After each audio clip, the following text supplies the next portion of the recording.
ओम गं गणपते नमः। ओम गं गणपते नमः।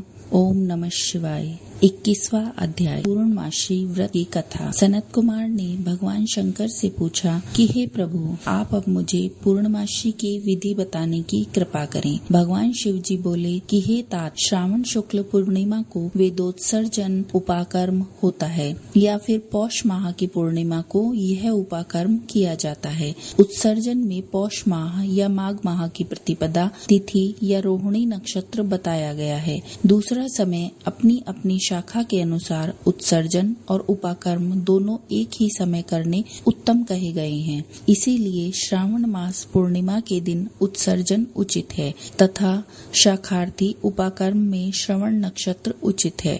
अतः चतुर्दशी, पूर्णमासी या प्रतिपदा तिथि के दिनों में जिस दिन श्रवण नक्षत्र हो उसी दिन ऋग्वेदियों का उपाकर्म होता है। यजुर्वेदियों का उपाकर्म पूर्णिमा में और सामवेदियों का उपाकर्म हस्त नक्षत्र में होता है। उपाकर्म गुरु और शुक्रास्त नक्षत्र में भी हो सकता है। गुरु तथा शुक्रास्त नक्षत्र में पहले उपाकर्म का शुभारंभ न करें, यह शास्त्रों का कथन है। ग्रहण और संक्रांति आदि योग और दुष्ट समय आ जाने पर उपाकर्म दूसरे काल में करें। हस्त युक्त पंचमी या भाद्रपद पूर्णिमा के दिन अपने अपने ग्रह सूत्र के अनुसार उत्सर्जन उपाकर्म करें।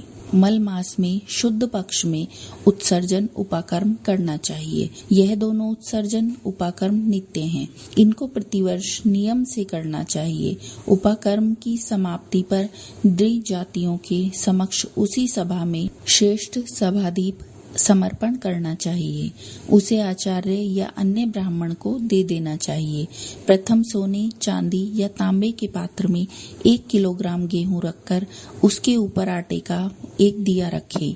उसमें घी या तेल भरकर 3 बत्तियां जलाएं। पान सहित ब्राह्मण को देकर दक्षिणा दें। ब्राह्मण का पूजन कर यह मंत्र बोले, यह श्रेष्ठ सभादीप दक्षिणा तथा पान सहित देव देवार्थ हेतु भेंट कर रहा हूँ। मेरी सभी मनोकामनाएं पूर्ण हो तथा पुत्र पौत्र आदि का भविष्य उज्जवल हो, यश की वृद्धि हो। इस प्रकार 5 वर्ष पश्चात उद्यापन करना न भूलें। ब्राह्मण को यथाशक्ति दक्षिणा देकर विदा करें। उसी रात को श्रावणी कर्म करना चाहिए। उसी के समीप सर्प बलि देनी चाहिए। ये दोनों कार्य अपने अपने ग्रह सूत्रों को देखकर करने चाहिए। इसी तिथि में भगवान हैग्रीव्य का अवतार हुआ था। उस दिन हैग्रीव्य जयंती महोत्सव मनाया जाता है। श्रावण मास पूर्णिमा को श्रवण नक्षत्र में भगवान हैग्रीव्य का जन्म हुआ था। उसी समय संपूर्ण पापनाशक सामवेद गाया गया था। इसीलिए इस दिन सामवेद को सुनाना चाहिए और उसकी पूजा करनी चाहिए। वहाँ अपने बंधु बांधवों और मित्रों के साथ भोजन करना चाहिए और मनोविनोद से खेल खेलने चाहिए। हैग्रीव्य की पूजा करनी चाहिए। शुरू में प्रणव भोजन करना चाहिए। उसके बाद भगवते और धर्माय कहकर चतुर्थन्य आत्मविशोधन अंत में नमः शब्द का उच्चारण करना चाहिए। उसके बाद भगवते तथा धर्माय कहकर शब्द की योजना करनी चाहिए। अंत में नमः शब्द का उच्चारण करना चाहिए।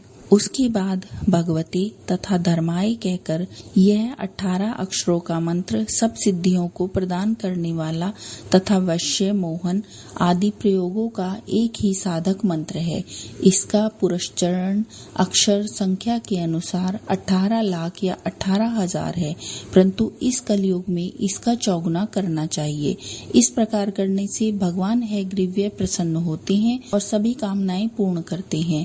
इसी दिन रक्षाबंधन का पर्व भी मनाया जाता है। यह सब रोगों का नाश करने वाला और अशुभों का नाश करने वाला है। हे सनत कुमार, इसके विषय में मैं तुम्हें पुराना इतिहास सुनाता हूँ। पहले इंद्राणी ने इंद्र की जय के लिए इसे किया था। पुराने समय में देव और असुरों में संग्राम छिड़ा हुआ था जो 12 वर्ष तक चला। इंद्राणी ने उसी समय इंद्र को थका हुआ जानकर कहा कि हे देव, आज चतुर्दशी है, कल सुबह मैं रक्षाबंधन करूंगी, जिसके करने से आप अजय हो जाएंगे। इतना कहकर इंद्राणी ने पूर्णिमा के दिन मंगल आदि कर हर्ष देने वाली रक्षा को इंद्र के दाहिने हाथ में बांध दिया। इंद्र ने रक्षा बंधवाकर ब्राह्मणों के साथ पूजा की और उसके बाद असुर सेना पर आक्रमण कर दिया। देखते ही देखते इंद्र ने बलशाली अस्त्रों पर विजय प्राप्त कर ली। भगवान भोलेनाथ बोले कि हे सनत कुमार, श्रावण मास की पूर्णिमा के दिन मनुष्य को प्रातःकाल श्रुति स्मृति विधान द्वारा स्नान करना चाहिए। संध्या पर जप आदि करके पितर देवता और ऋषि तर्पण करना चाहिए। सोने के पात्र की सुरक्षा बनवाकर उसको स्वर्ण के सूत्र में बांधकर मोती आदि द्वारा वशीभूत करके स्वच्छ रेशे बने हुए